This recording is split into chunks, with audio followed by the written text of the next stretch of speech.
rappelle très rapidement, en 1938, il y avait déjà un festival international, la Biennale de Venise, qui existait depuis déjà quelques années, et qui, en 1938, après que le jury ait décidé d'un prix, eh bien, ce prix est totalement remis en cause par Goebbels, que vous connaissez tous, et par les Italiens, c'est-à-dire les pays totalitaires, qui vont remettre en cause ce palmarès et imposer leur propre palmarès. Les pays démocratiques donc quittent ce prix, quittent Venise évidemment en désaccord total, et c'est ensuite l'idée qui est venue de créer un festival dans un pays démocratique, un festival de la liberté, hein, c'est comme ça qu'il est défini, où toutes les nations pourraient envoyer leur production, ce qui n'était pas le cas à Venise, puisqu'il y avait des pays interdits, en particulier les États-Unis, et donc de créer ce festival obéissant aux valeurs démocratiques qui étaient bafouées par la Biennale de Venise. Et je lirai tout à l'heure simplement quelques lignes que notre père écrit en prison, parce que vous savez qu'il a été emprisonné par Vichy en 1940 et assassiné par la milice en 1944, parce qu'il représentait en effet tout ce que Vichy détestait et l'extrême droite détestait. Donc il a été assassiné en 1944. Mais peut-être dire que, puisque c'est un petit peu mon rôle de fille 2 ici, de rappeler qu'il y a eu cette création du Festival de Venise, mais pas seulement. Il y a un film qui est sorti récemment qui s'appelle Jean Zay, ministre du cinéma. Pourquoi ? Parce qu'il a en tant que... Il était ministre de l'Éducation nationale, mais aussi ministre de ce qu'on appelle maintenant la culture, qui ne s'appelait pas encore la culture, qui s'appelait les Beaux-Arts, mais qui a donné ensuite ce ministère de la Culture avec Malraux. Bon, vous connaissez tous l'histoire, évidemment. Et en tant que ministre de la Culture, qui n'était pas ainsi nommé à l'époque, il a eu une action pour le cinéma extrêmement importante que je crois les historiens de cinéma, j'espère que ceux qui sont dans cette salle ne me démentiront pas, ont salué, à savoir d'abord en face à une crise du cinéma qui était très forte, qui était liée en particulier au fait de la naissance du parlant, etc. Je ne vais pas revenir dans les détails, mais il a essayé de proposer des solutions pour soutenir l'industrie cinématographique française, à laquelle il croyait beaucoup.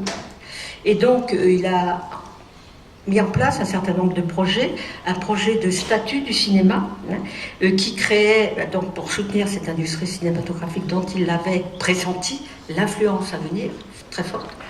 Donc, création d'une carte professionnelle, par exemple, institution d'un institut bancaire spécial, qui d'une certaine façon préfigure l'avance sur recette, contrôlée par l'État, et où il définit par exemple qui est l'auteur d'un film, semble-t-il à l'époque. L'auteur d'un film n'était pas défini. Là, voilà, un film, c'est la création du réalisateur. Et puis il va soutenir la naissance de la Cinémathèque française, avec Hervé Langlot évidemment. Il va mettre en place des grands prix nationaux, un peu première matrice des Césars, où il introduit le documentaire. Alors je pense que c'est important par rapport à maintenant. Et puis aussi, il va introduire le cinéma à l'école comme support pédagogique de l'enseignement. C'était très nouveau à l'époque. Il introduit le cinéma, il introduit la radio aussi, c'était très nouveau. Donc voilà, toute une œuvre, je crois qui est assez novatrice. Et pour ne pas être longue, je voudrais simplement rappeler vous lire les quelques lignes qu'il écrit donc quand il est emprisonné à Riom, dans la prison de Riom, par Vichy, donc il a condamné à exactement la même peine que Dreyfus. Voilà ce qu'il écrit. Nous préparions pour septembre, hélas, on est en 1939.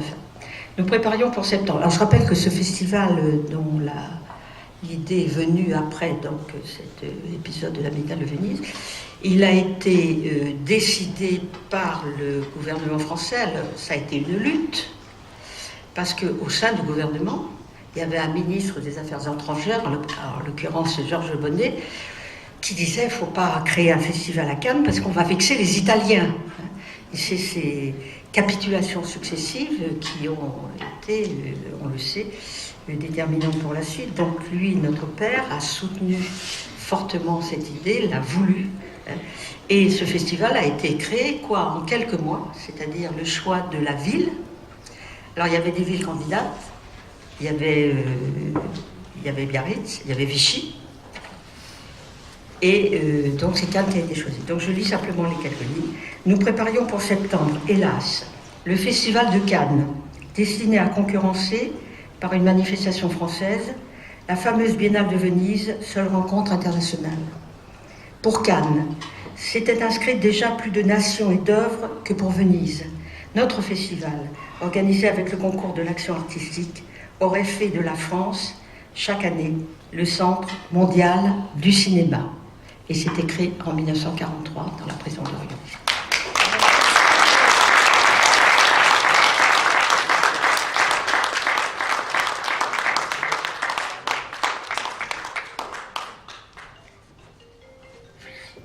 Monsieur le Président, Mesdames et Messieurs les membres du jury, Mesdames et Messieurs les administrateurs de l'association. Je me présente, je suis Thomas de Pariante, adjoint au maire, David Lisnard, délégué à la culture et à la jeunesse. David ne peut pas être là maintenant, merci beaucoup. Et il me charge de vous transmettre ses salutations, ses remerciements également pour cette magnifique première initiative et première édition, vous souhaitant comme la quinzaine des réalisateurs qu'une 50e arrive bientôt, signifiant tout le poids, toute l'importance et tout le rôle que vous aurez ici même à Cannes. Et merci Madame d'avoir rappelé l'œuvre essentielle de votre père que nous rediffusons très régulièrement à Cannes et qui montre bien que le festival de 1939, s'il n'a pas eu lieu, il a bien existé et il a existé au regard de valeurs fondamentales.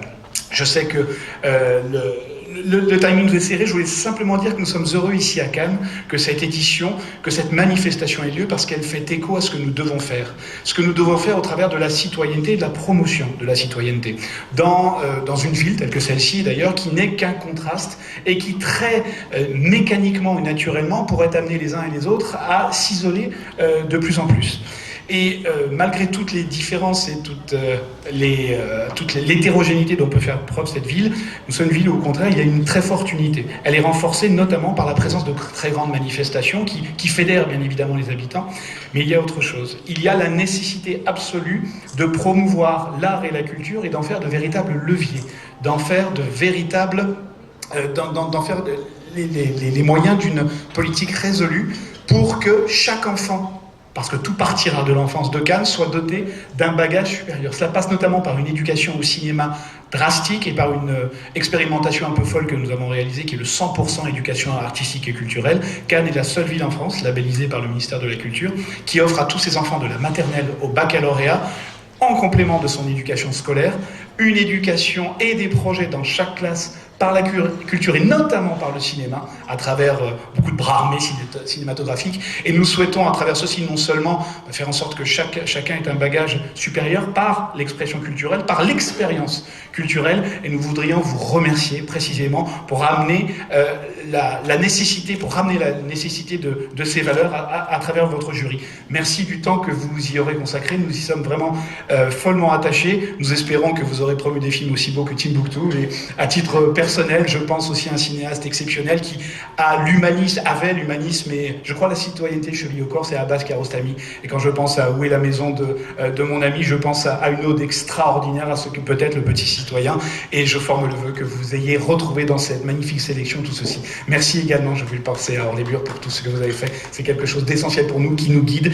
Et je vous souhaite en tout cas une très bonne fin de festival. Merci beaucoup.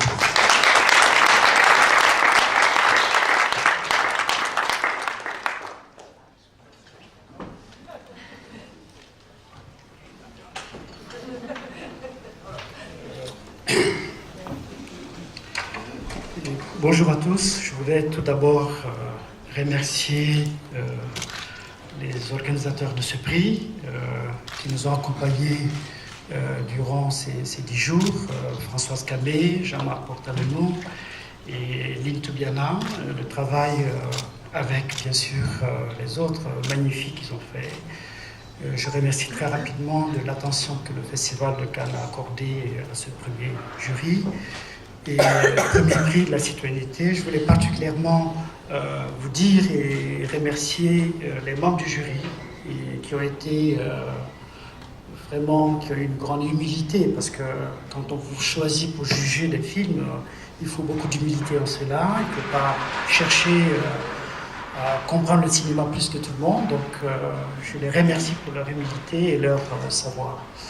Et sans trop tarder, et je ne veux pas revenir sur ce que c'est que le prix de la citoyenneté, ça a été dit par Laurent Canté avant moi.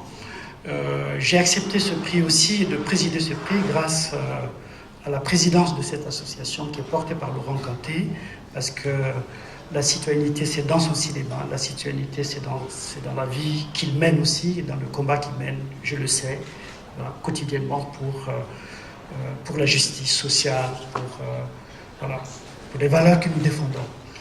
Et ce prix, particulièrement, je suis très ému de pouvoir vous l'annoncer parce que j'ai été bouleversé par le travail de la personne et